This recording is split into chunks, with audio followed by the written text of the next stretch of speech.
নমস্কার, আশা করি আপনারা সকলে ভালো আছেন। আজ আপনাদের সাথে পারিজাতের খোঁজে উপন্যাসটি নিয়ে আলোচনা করব। উপন্যাসটি লিখেছেন সরিতা আহমেদ। এই উপন্যাসটি মিত্র ও ঘোষ পাবলিকেশন থেকে প্রকাশিত এই বছরের শারদ সংখ্যায় প্রকাশ পেয়েছে। 250 টাকা মুদ্রিত মূল্যের এই পূজাবার্ষিকীটি সংগ্রহ করলে এই উপন্যাসটি বাদ দিয়ে আরও 4টি উপন্যাস, 19টা মতো গল্প, 15-16টা কবিতা, প্রবন্ধ আরও অনেক কিছু পেয়ে যাবেন।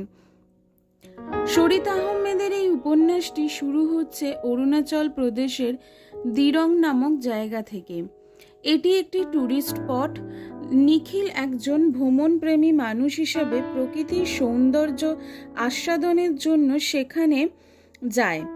নিখিল যে হোটেলটিতে রয়েছে সেখানে কাজ করে একটি ছেলের জীবন কাহিনী নিয়ে এই উপন্যাসটি। রবিন স্কুলের পড়া শেষ করে চলে আসে কাজ খুঁজতে এবং পেয়েও যায় এই হোটেলে কাজ। মিষ্টি স্বভাবের প্রাণোচ্ছল রবিন প্রায় সব বোর্ডারের পছন্দের তালিকায় ওপরের দিকে রয়েছে। যথারীতি নিখিলেরও রবিনকে ভালো লেগে যায়। হোটেলে রবিনের সাথে খুব খারাপ একটি ঘটনা ঘটলে সে দ্বীপের সাহায্য নিয়ে পালিয়ে যায় নিখিলের সাথে।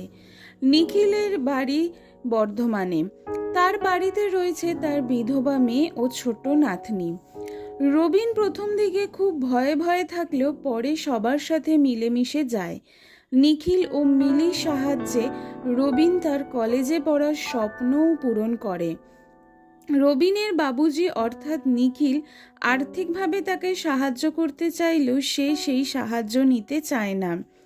নিজের খরচ চালানোর জন্য সে কাছেই একটি ক্যাফেতে কাজ নেয়। পরিচয় হয় অঞ্জলির সাথে। কিছুদিন যাওয়ার পর অঞ্জলি রবিনকে ভালো লাগতে শুরু করে, কিন্তু রবিন মনে মনে অন্য কাউকে ভালোবেসে ফেলে। কে এই মেয়েটি?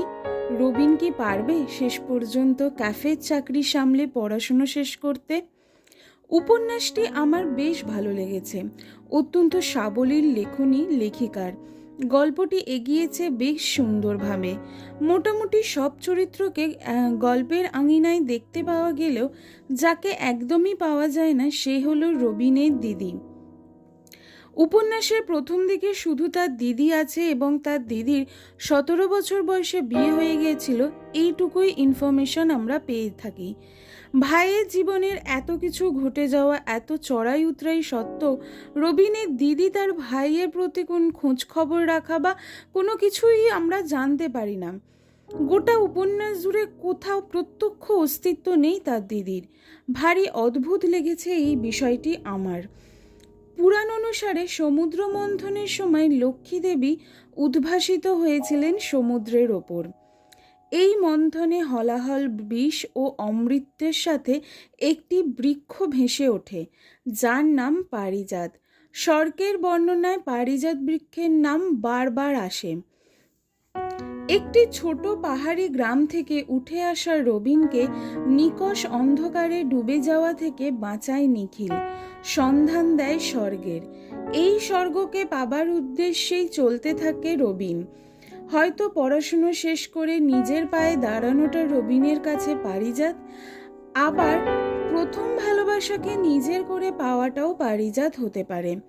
রবিন তার নিজস্ব পারিজাতের খোঁজ করে চলেছে প্রতিনিয়ত।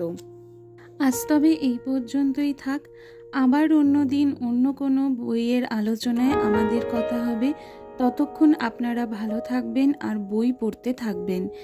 আমার এই ছোট্ট প্রয়াসটি যদি আপনাদের ভালো লেগে থাকে তাহলে আমার চ্যানেলটি সাবস্ক্রাইব করে বেল আইকনটা প্রেস করে দেবেন। ধন্যবাদ।